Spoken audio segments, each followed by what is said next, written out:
Qara zindan, qara zindan, məni çəkdin qara zindan. Qara zindan, qara zindan, bizi çəkdin qara zindan.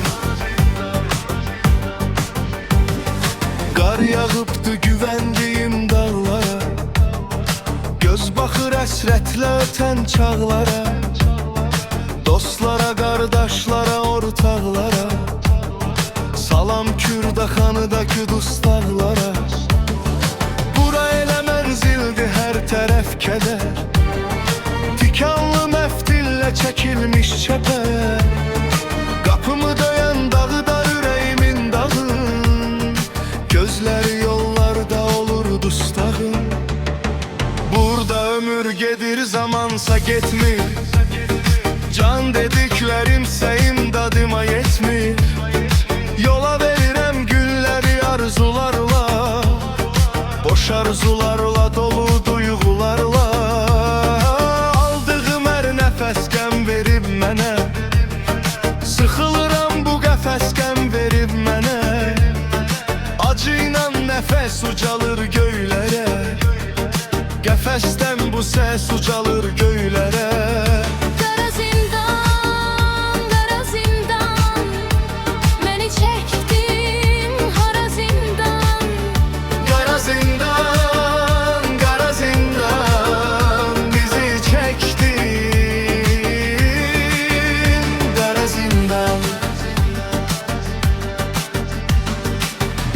Bağlı qapıların şüvəlandı, burada da qapısı bağlılar kalandı.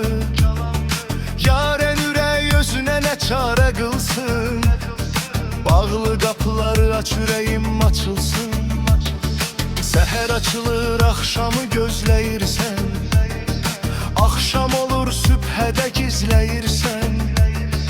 Gözünə yuxu getməyən insanların, dərdinə dərman gəzən oğlanları. Atıram ancaq sayıram günləri, gedir istintaq sayıram günləri. Gözləyirəm mədalətin qərarını, ümidlə yükləyirəm ümid qatarını.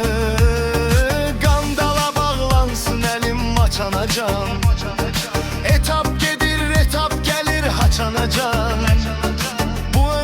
Kitabı ziyanla yazılıb, bu iki misra kitapta qanla yazılıb. Qara zindan, qara zindan, məni çəkdin hara zindan. Qara zindan, qara zindan, bizi çəkdin qara zindan. Düzdü, ağıl yaşda deyil başladı, bu addım malaletkadan başladı. Heyf uşaqlığın şirin anlarından, o anlarından, o zamanlarından. Ata-ana qayğısı məktəbə yatır, gedirdi mənnalı ömür saatı. Bu mənnalı həyatın daşını attın, ailəmə vaxtsız acılar yaşatdım. Səhv eləyib bir dəfə səhv eylədim, həyatımı bir səhv ilə məhv eylədim.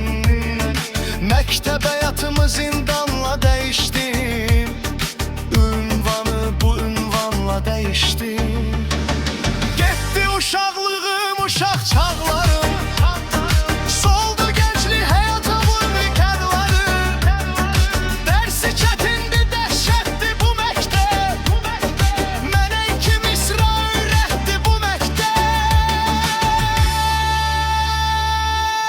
qara zindan, qara zindan, məni çəkdin